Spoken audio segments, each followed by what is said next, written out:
അർജുനന്റെ വില്ലായ ഗാണ്ഡീവം എങ്ങനെയാണ് അവനെ യുദ്ധക്കളത്തിൽ തടയാനാവാത്ത ഒരു ശക്തിയാക്കി മാറ്റിയത്?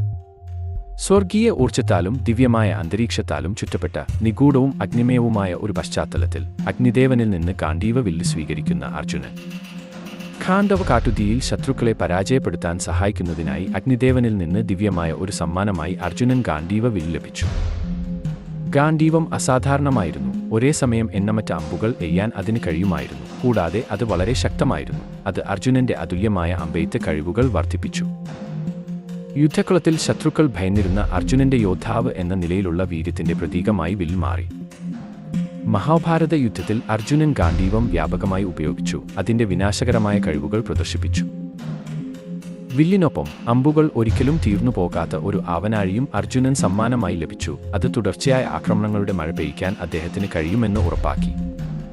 യുദ്ധത്തിനു ശേഷം അർജുനൻ ഗാണ്ഡീവം ദേവന്മാർക്ക് തിരികെ നൽകി, കാരണം അത് അസാധാരണമായ സാഹചര്യങ്ങളിൽ മാത്രം ഉപയോഗിക്കാവുന്ന ഒരു ദിവ്യായുധമായിരുന്നു.